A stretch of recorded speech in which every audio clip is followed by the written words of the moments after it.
Hi, I'm Tim Comperta, and this is removing repeated text noise using feature matching and image pyramids.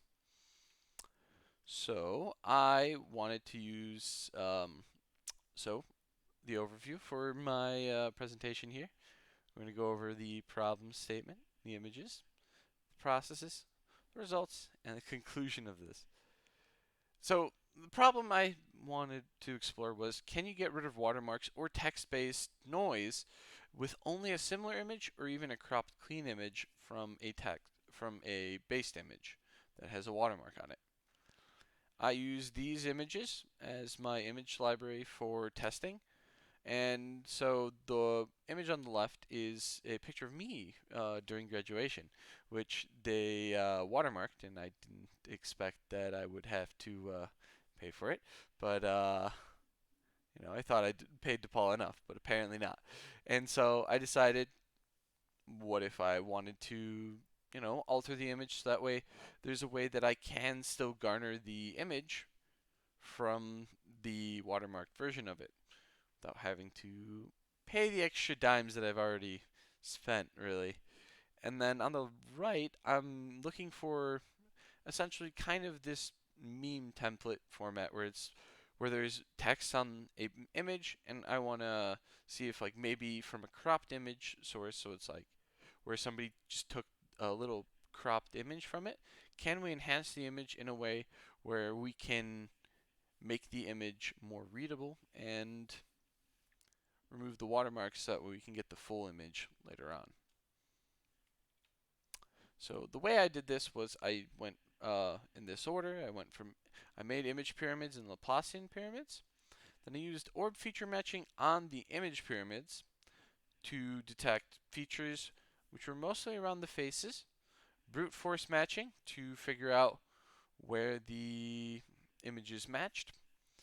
Coefficient correlation template matching to get an image so that way I can reconstruct the image without dealing with too much problems. And then I used a mask from the brute force matching, which told me where pieces were matched to. And then I recreated a pyramid using that same mask because the lower layers of the brute force matching did not line up with the pyramid with didn't match up very well. So it actually gave me none and no matches. So yeah, and then from there, rebuild the Laplacian pyramid to get a blended image. So here are the results.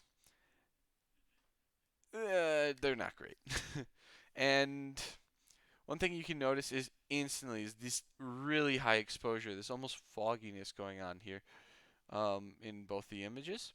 Um, on the left image, which we used the template, it seems to have sort of faded this watermark on the sides here. However, it kept the watermark on the face, which is the one thing that we used feature matching to try to erase in the first place. So it seems like that has failed as far as that goes. But and then on the right, the watermarks pretty much stayed the same, although we do have some blurring going on in the bottom third of the picture. So it seems like we have some higher quality going as we go down the picture. Where we have this higher quality and then slightly fades. I don't know if that's a product of the fact that this image wasn't a good image in the first place. It was barely 240p quality in the first place. So it could be a result of that. The my face seems to have the most defined features, which seems like that's what Orb concentrated on when it came to feature detection and where it matched. And so one thing I want to say is that the results aren't totally great. They kind of suck. The exposure on the images is way too high. The saturation is also all the way up there.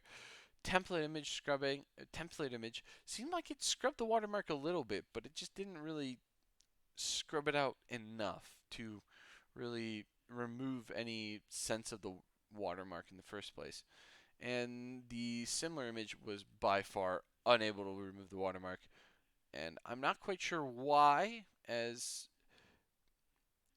it did look similar in style to the template image, but I'm guessing that because the white and the blue, there were some white details in the background on my graduation photo, so perhaps the details weren't different enough where it would separate the watermark from the image.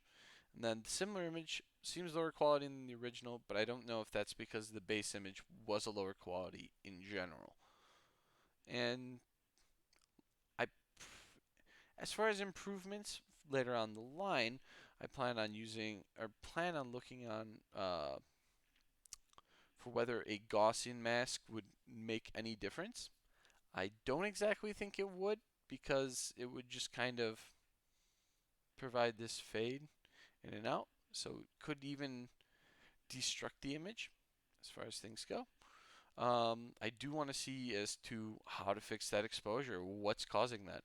It could be the fact that the mask is just garbage in the first place, and the way I built my mask is just not the way to go.